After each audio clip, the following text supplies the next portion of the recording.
Wow, I've missed this. I think we've all missed this. And for those of you who are here for the first time, we can't wait to meet you. We hope you're excited about being with so many of your peers from over 75 different countries around the world. We at Gartner advise C-level executives across all business functions and industries. And guess what? They all need technology to be successful. 89% of directors in our global board survey tell us that digital is now embedded in all their business growth strategies. Digital acceleration is a priority for CEOs and the entire executive team. The role of the CIO has also expanded in some interesting ways. 83% of CIOs have taken on strategic, non-IT leadership roles. Digital has become a team sport, and the entire executive team is playing. You, the CIO, are the digital head coach. That's your most important leadership role. But which digital investments are the right choice for you? That's what we're here to help you with. This week, you have access to hundreds of our experts who will provoke you, provide thought leadership, and practical advice. We will give you the leadership insights you need to help you meet the moment and make the difference. It all begins right here, right now. The joyful spinning of childhood made us feel like we could fly. A world in perpetual motion from the moment we arrive. Life in beautiful revolutions, ever turning, ever changing. But with each rotation comes challenges, the opportunity to try and try again, to grow, to fly, places we couldn't go previously. Now, within reach.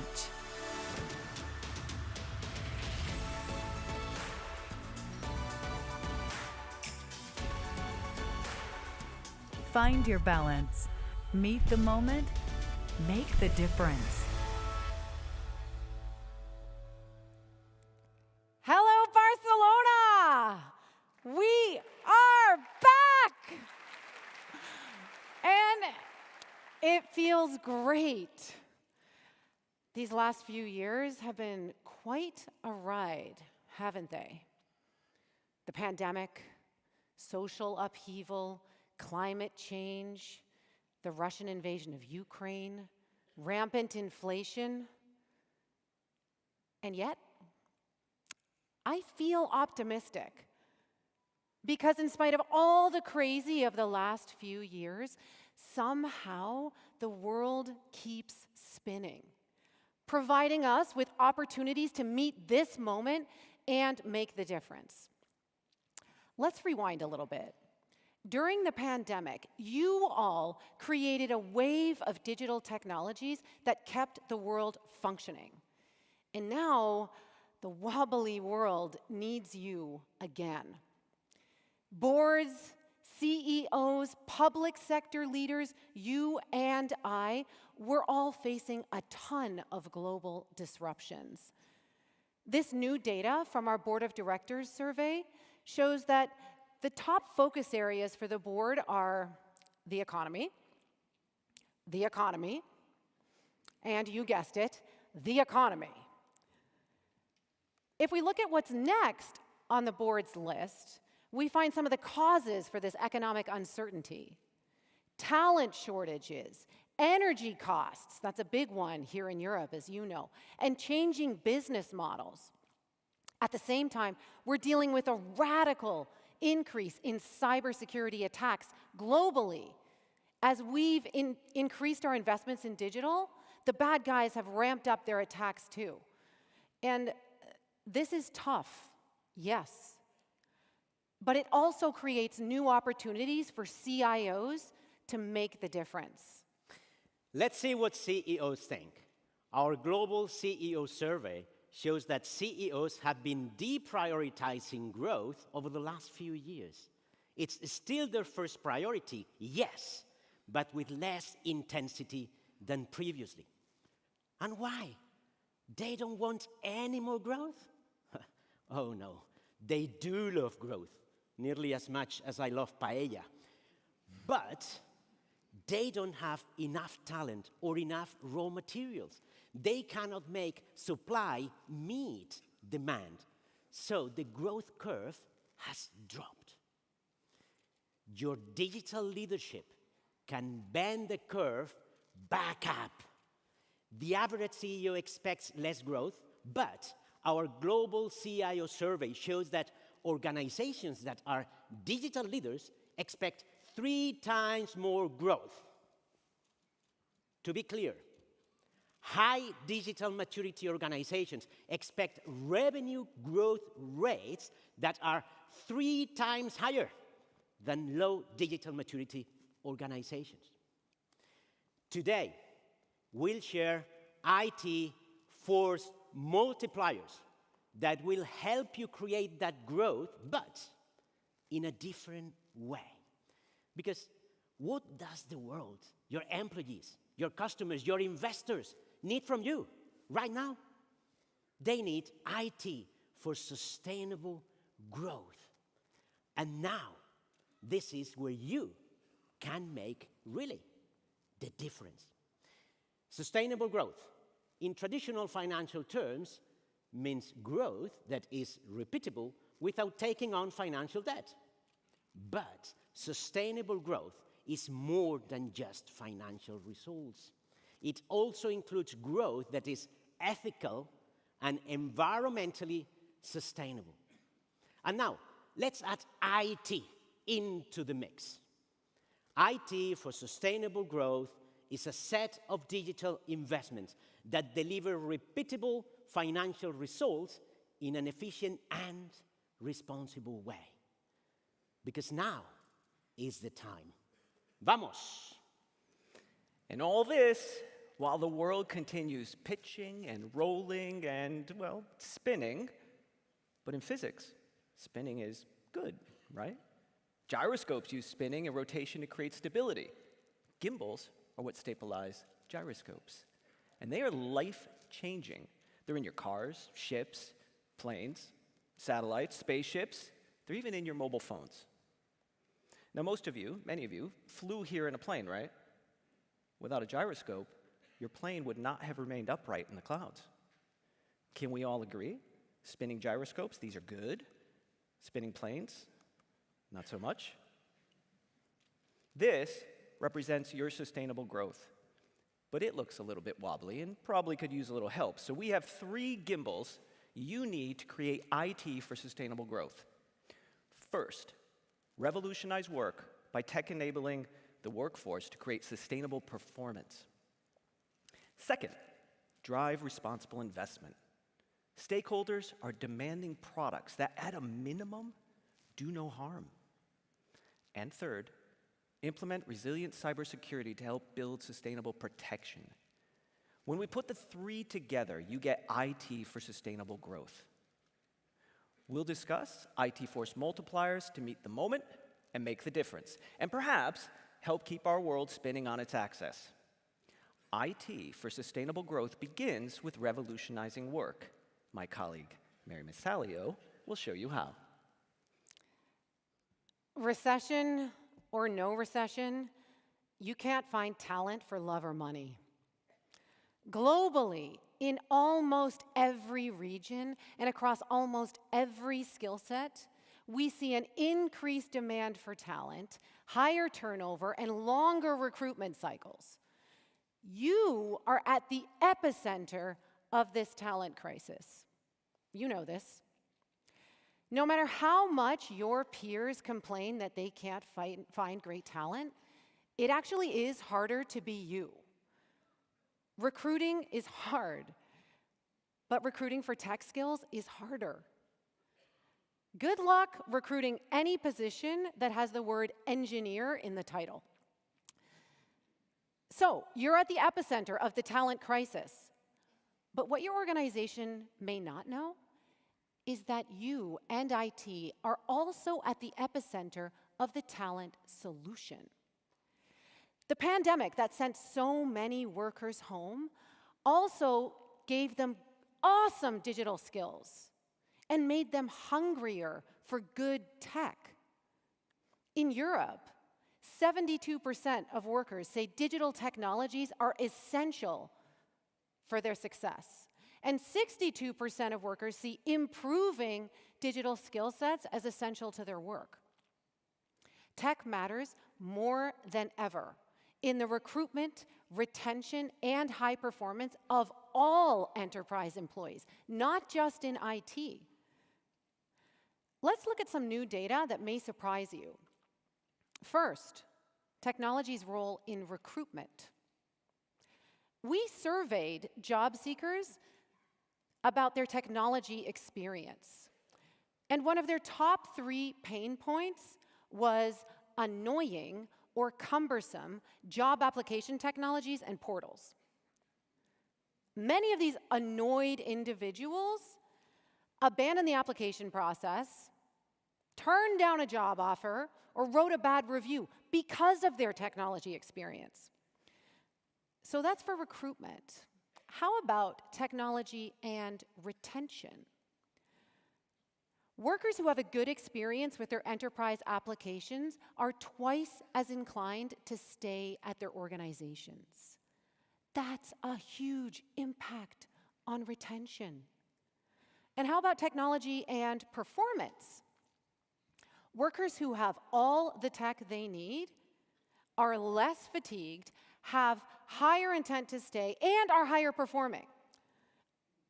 Unfortunately, in Western Europe, only 24% of workers say they have all the technology they need to work effectively. You're not really going to win the competition for talent if you're annoying people with your technology. But what this really means is that this is a tremendous opportunity for CIOs to make the difference. Using tech to empower your workforce can create a place people actually want to work. To make that happen, I want to focus on 3 force multipliers. Here's our first force multiplier. Take the friction out of work. Friction is like sand in the gears of your bike. It makes every hill seem bigger, and just a little sand can be the difference between making it up the hill or not. Gartner defines friction as when work is unnecessarily hard. Take a look at what some of these people are saying about their experience with technology and enterprise apps. I am totally sure none of your employees would ever say this. Ever. But if there were friction, this would be a really bad time for it because employees are really burnt out and out of patience. I know I am. Yesterday, I was trying to buy something on the internet using a new credit card that wasn't stored on my browser. Oh my gosh, the friction. Go to my wallet, find the card, type in the number, type in the expiry date. Okay, we're good. Oh no, wait, the security code. Right? There's a lot of this feeling of annoyance and friction at work. The reality is that the more friction points you have, the worse your enterprise employee performance and retention. Up to a 35% drop in employee intent to stay. This is a good time to identify all the friction points in your enterprise and ruthlessly eliminate them. Please don't wait. The U.S. State of Virginia's Department of Transportation, they're called VDOT, they're a great example of reducing friction. They set out on a mission to eliminate what they call dirty, dangerous, or dull work. I'm sure many of you are thinking that applies to like half the meetings in your calendar right now. Dirty, dangerous, or dull. After VDOT eliminated this low value and demoralizing work, they invested in digital skills that mattered to their employees and to the enterprise, like the ones listed here. It doesn't have to be a big bang. VDOT simply removed small annoyances and invested in digital skills. To be clear, this is not about eliminating jobs. This is about eliminating the work absolutely no one wants to do.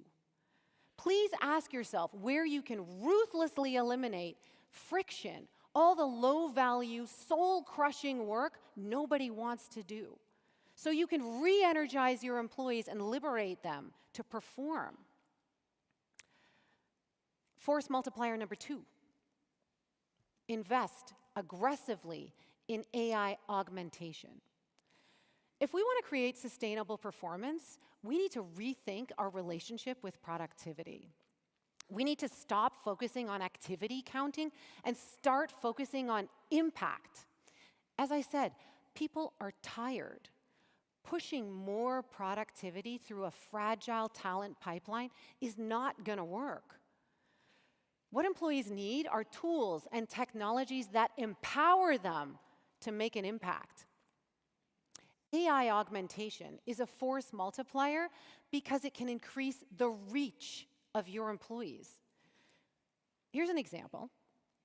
The Danish Safety Technology Authority, or the DSTA, is responsible for protecting the public by detecting and eliminating hazardous or dangerous goods, like phone chargers that could catch on fire, or small parts in toys that could be harmful to kids.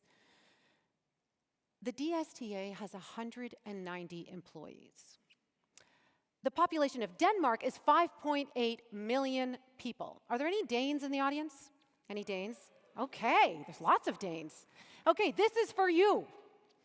I admire your commitment to shopping. In 2020, Danes spent 20 billion euros on online purchases. For any of you doing the math, that works out to a staggering 3,000 euros per person per year. Wow.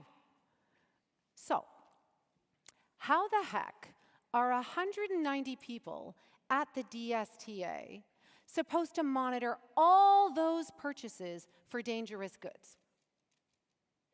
They're not. Not without AI augmentation. The DSTA developed the AIM system. The AIM system uses technologies like computer vision and machine learning and image and text recognition to automatically scan the internet for dangerous goods. And the AIM system has increased the reach of case handlers by 5-fold. That's a lot of impact. And it's not just the DSTA. AI augmentation is coming to all industries, like healthcare. AI augmentation will increase the reach of doctors. The Association of American Medical Colleges concluded, AI is not going to replace physicians, but physicians who use AI are going to replace physicians who don't.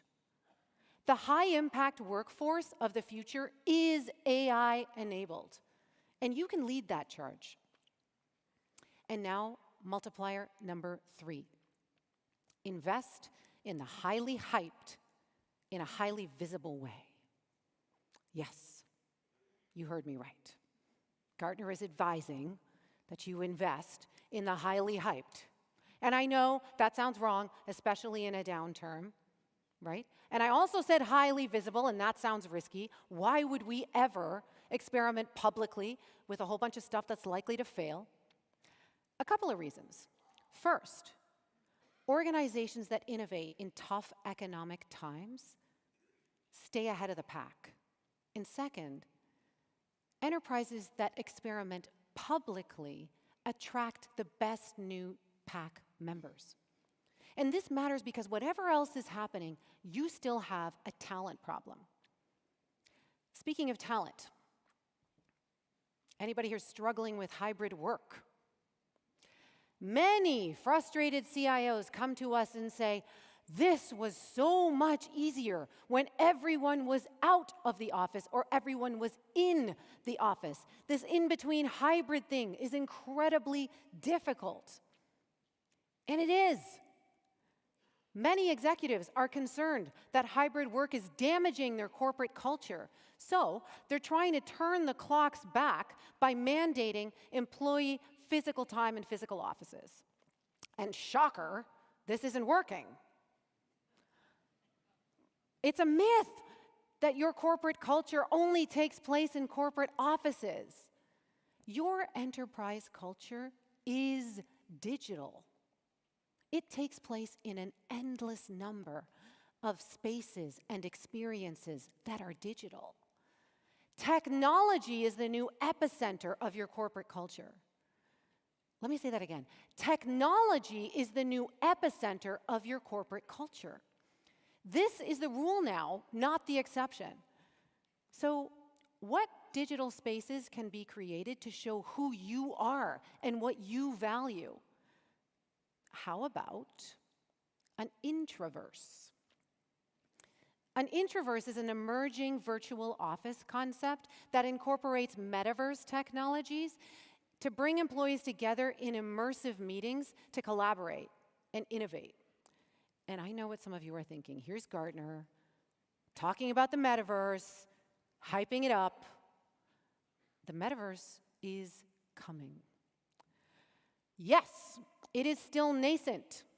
In my ideal introverse, people actually have legs. But the point is, get in early. Just imagine how your employees would feel if you invested in just a little immersive technology and let them experiment to make an impact. I doubt they'd find it dirty, dangerous, or dull. Gartner predicts that it'll take between 5 or 10 years for immersive technologies to become mainstream. Get in now because this matters for talent. If you experiment with emerging technologies like this early on the curve, you'll attract the kind of talent that wants to stay ahead of the pack. Hirect, an Indian startup, they ran a recruitment event in the metaverse. So candidates and potential employers participated from their home offices using their own VR equipment in an immersive job fair. This happened. What could you do? Your willingness to publicly experiment with new technologies and take risks sends a powerful message about your corporate culture and its ambitions, but only if you're visible about it. Use these force multipliers to make technology the new epicenter for your enterprise brand, your talent strategy, and your corporate culture. Next, you'll need to ensure that your workforce can deliver sustainable results. And my colleague, Daniel Sanchez Reina, will show you how.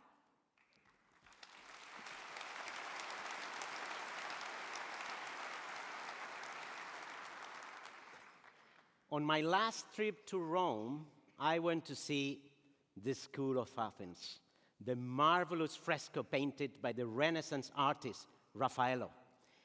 If you look at the bottom half, it is art, a representation of the greatest figures of classical knowledge gathered together.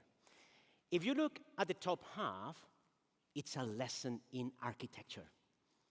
Amazing. One painting, 2 messages. A 2 for 1. Art and engineering, 2 results obtained from a single action. Responsible investment is a 2-for-1 deal for achieving sustainable growth and returns. What it does is deliver both financial and sustainability outcomes at the same time. And by sustainability, we mean environmental, social, and governance. Do you remember those times where you had to choose between being financially efficient or being sustainable? Sustainability used to be that nice but expensive thing to do, right? It's not like that anymore. Employees get the opportunity to make a difference. Customers get solutions that align with their values, and investors get a more attractive return. Your previous investments in digital are already driving financial outcomes, and that is good.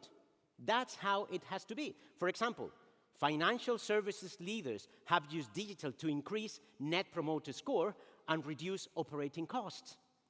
Government mainstream adopters, they have made 65% of services available digitally, and that goes up to 80% for government digital leaders. The next phase of digital will power sustainability outcomes, because digital technology and sustainability create a virtuous cycle. So, for example, invest in AI for route optimization to reduce cost. That, at the same time, will also reduce greenhouse carbon emissions. That's a 2-for-1 investment. The World Economic Forum estimates that digital could reduce emissions by up to 10% by 2030. And that's huge. What this means is that you can use digital to eliminate roughly the equivalent of the carbon emissions from every car, every taxi, and every bus in the world today. Remember those clean skies in 2020? If ever there was a time for responsible investments, that moment is now. You need 3 force multipliers, which are 2-for-1s, because they will create both a financial and a sustainability return. Let's go to the first 2-for-1 force multiplier: intelligent, connected infrastructure. About 2 hours north of here are the Pyrenees, and you may not know, but we do get snow here in Spain. So quite often, when I'm driving out there, my car will say, ice, possible. But where? And how do I avoid it? Now, imagine I got a pop-up message in my car that says, black ice in 300 meters. And imagine that this message is coming directly from a bridge. This is Intelligent Connected Infrastructure, or ICI for short. And it's here. And it won't be long before your kids wonder how you ever manage driving around without the bridge talking to your car. You are a dinosaur, Daddy. ICI is like an air traffic control system for bridges, roads, ports, and airports. It's a combination of technologies like IoT, AI, cloud, edge that are integrated in a mesh fabric.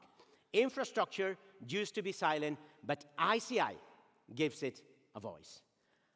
ICI can increase growth for businesses too.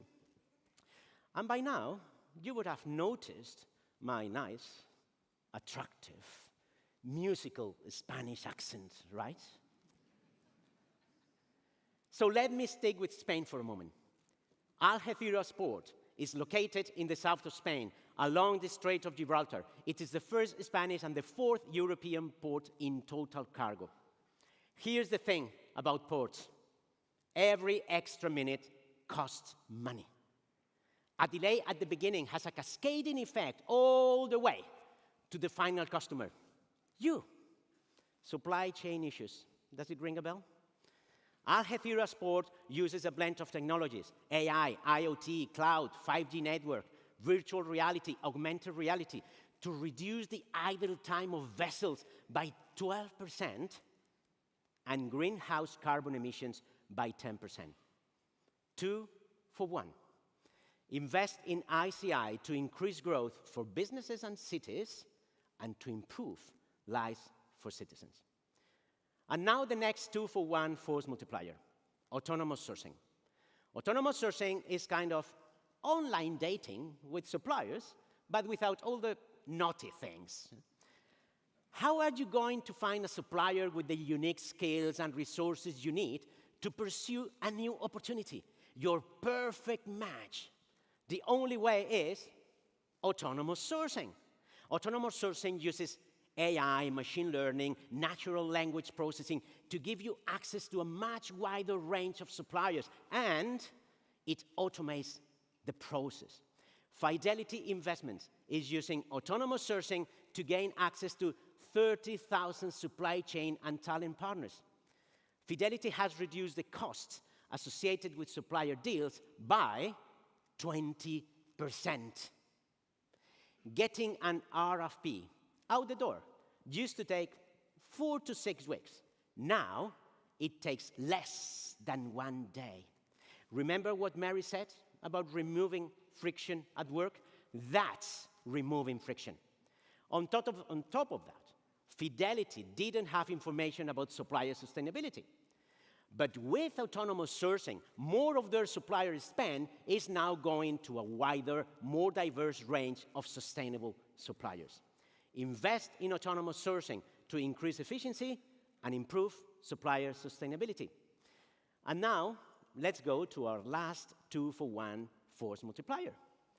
Digitally reducing energy usage. Because winter is coming, metaphorically and actually. Energy is scarce and really expensive these days, especially here in Europe. Anything you can do to save energy, you have to do. Gartner predicts that by 2030, digital technologies will reduce from 10 to 20% of the carbon emissions required to limit global warming. We are going to need to use every tool in our toolbox to make this happen. Let me tell you what you have to do. Put the enterprise on an energy diet and start with IT. Optimize compute and storage utilization. Include energy efficiency in your choices of architecture, vendors, capacity, operations, and in AI, make sure it's going to help more than hurt. Reduce AI model training that only brings marginal increases in accuracy. And of course, leverage hardware that's optimized for machine learning tasks. However, the bigger gains are usually going to come from putting the whole enterprise on an energy diet. But this sounds kind of overwhelming, right? Where do you start? What do you even do? The answer is, let digital do the work for you. But first, send digital to the gym to develop new muscles. And the first digital muscle to build is, ready for another acronym? EMOS, Energy Management and Optimization System. EMOS is fed with data from meters and sensors, and then these applications use AI and advanced analytics to manage loads and optimize energy. The purpose of an EMOS is to reduce energy usage by making proactive, data-led decisions in near real time. There is another more advanced digital muscle you could build. Microgrids. I know, that's not new. But combined with AI and machine learning, that's new. A microgrid generates its own energy. There is a community in Florida called Babcock Ranch. They maintain electricity and internet through the devastating hurricane in September, in part because they have a microgrid. Beyond natural disasters, microgrids can help you save money. AI and machine learning can monitor energy prices to tell you when to use on-site energy and storage. And microgrids can even make money for you by selling energy back to the electric grid. Invest in digital to reduce energy usage, cost, and emissions. And here's what I want you to remember. Raffaello was a genius. You can be a genius too. 2-for-1s are responsible investments. So invest to create both financial and sustainability benefits, but in a way that's secure for both you and your customers. And my colleague at Gabrys will show you how. Thank you.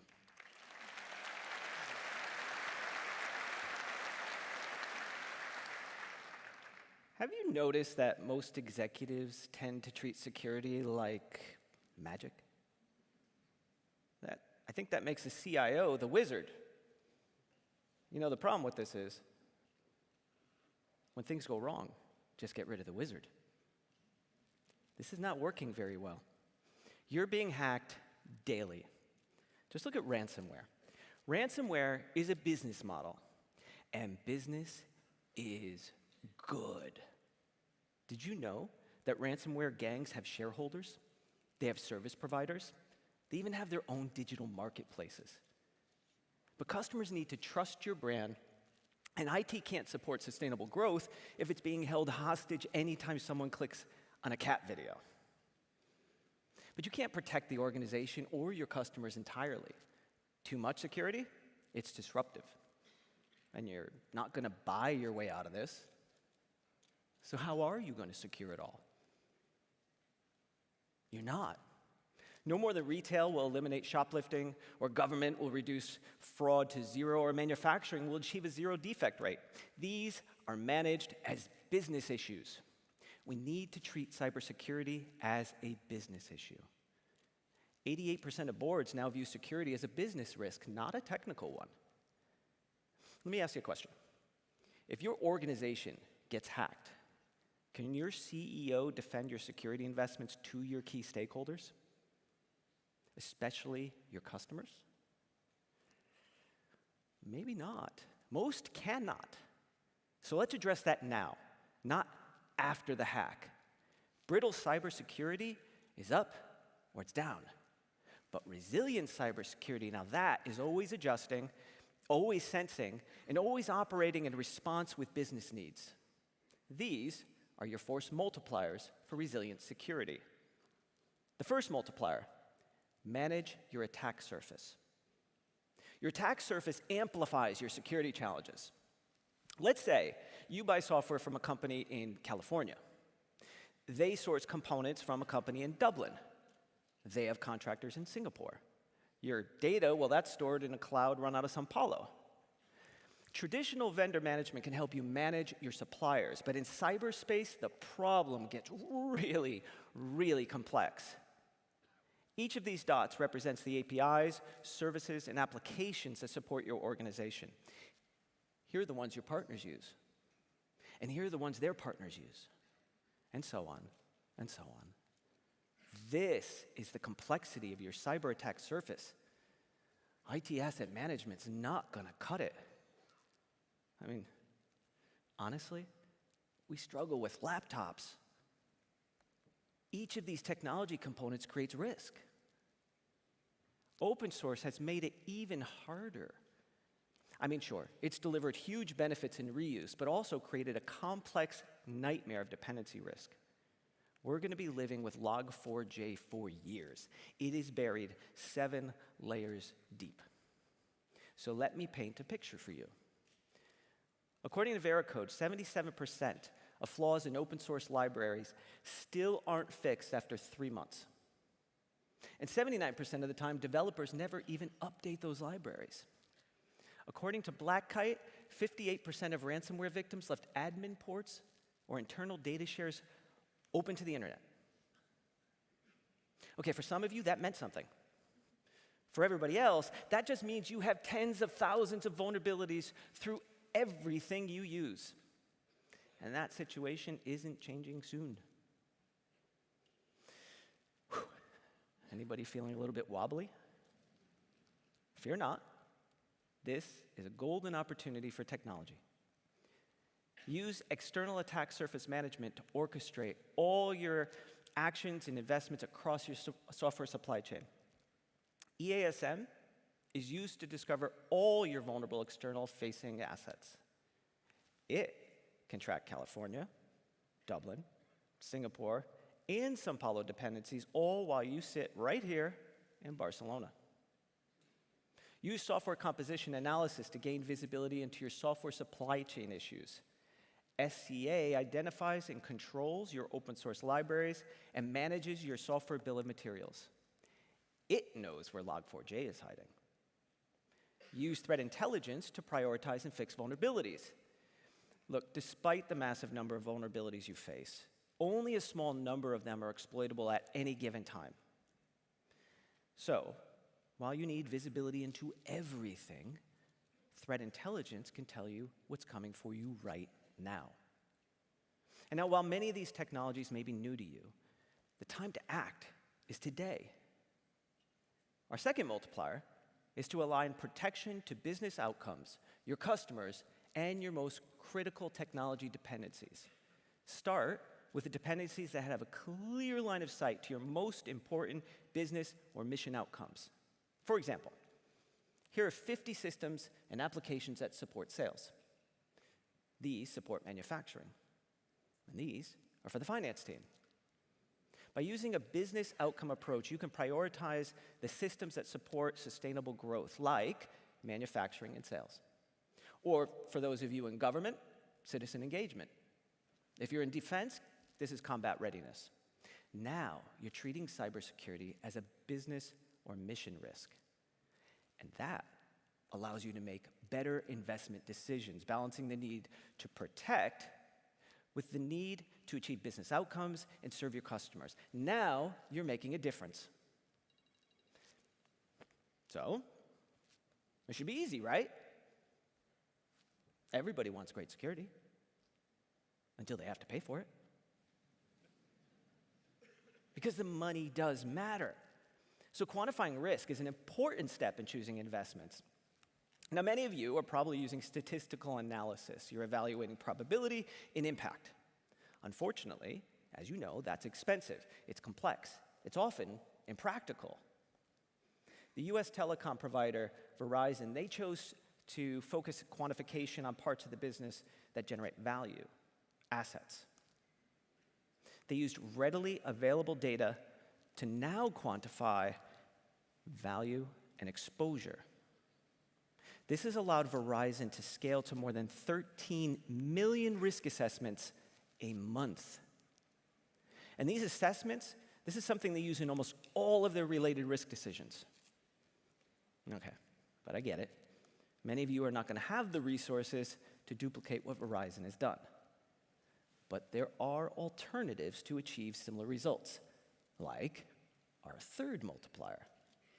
Use outcome-driven metrics and protection-level agreements. For your C-level peers, it's not about the technology. It's about the money and the protection. Now, protection levels are measured through outcome-driven metrics, or ODMs, like the time it takes you to patch your systems, which is, in fact, a protection level. And the speed at which you patch costs a certain amount of money. So, organizations that patch faster are better protected, but of course they do it at a higher cost. Organizations that patch slower have lower protection, but they're saving money. But now you can choose your investment and your target level of protection. Let's say today it takes you 30 days to patch your systems. So of course, that comes at a certain cost. Now you and your C-suite peers may decide that 15-day patching is a more appropriate level of protection. And that may cost €1 million. But we now know that's a price they're willing to pay. Protection level agreements, they enable you to make business decisions over how much security you want and how much you want to spend. That makes the value of security that you now can actually explain, and even better, influence board-level decisions. Now, Gartner's benchmarking 16 ODMs to guide your journey. This benchmark data shows the median number of days that it takes to patch critical servers, and that is 20 days. It takes manufacturing 23 days. And it takes insurance 7 days. How long does it take you? The median phishing click-through rate is 10%, and the median endpoint compliance is 95%. How about you? These 16 metrics, they're going to change the way you report and manage security, guiding your journey to sustainable protection. Oh, and peer comparisons, those enable new types of business decisions. You can choose to be in line with your peers or choose to be better than them. Investing in security could be a competitive advantage. Protecting your brand makes you an employer of choice, and for your customers, a supplier of choice. Change the way you invest in security. Stop investing in security tools and start investing in security outcomes. In the boardroom, use this business value kill chain to connect ODMs to business and mission outcomes. So watch this. Security investments create security outcomes, like how fast you patch your systems. And that protects against vulnerabilities, which result in an explainable business impact, like unscheduled downtime that hurts your production cycle time, that lengthens time to market, that leads to a loss of customer trust and a loss of quarterly revenue. But now, you are clearly showing how security investments lead to better business outcomes. Use protection level agreements and the business value kill chain to engage your executives and create a better approach to cyber investment. One that achieves the protection your customers want with the willingness, your organization's willingness to pay for it. Use these force multipliers to shift from brittle cybersecurity to resilient cybersecurity, to treat cybersecurity as a business risk that needs new types of investments, and to make the difference by creating sustainable protection. Even though the world feels kind of wobbly right now, you don't get to opt out. You have to take action and make choices anyway. I'd ask you to resist the temptation to take a step back. Now is the time to take a step forward. I know we're asking you to do a lot, but that's because there's a lot you can do.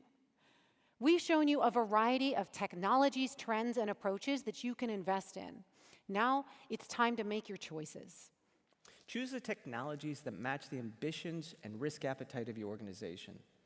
If you want to stay ahead of the pack, hyped up emerging technologies may be for you. If you're responsible for public health, safety, welfare, then more mature technologies may be a better fit. But now it's your turn. Put your leadership and vision in action, and use these force multipliers to augment that vision. Here are the actions you should take to deliver IT for sustainable growth. Revolutionize work by creating an IT-enabled brand. Responsibly invest in two for ones by delivering both financial and sustainability outcomes, and deliver resilient cybersecurity to create long-term competitive advantage. Let me tell you something. You can keep the world spinning because really you are the ultimate force multiplier. You are the one that will deliver IT for sustainable growth. We know you can, and we know you will. Thank you.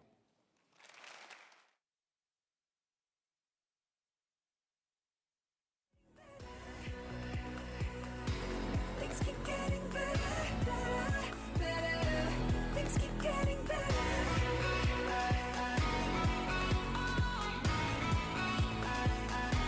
Things keep getting better. Things keep getting better, better. Things keep getting better. She's yelling off the balcony, late July.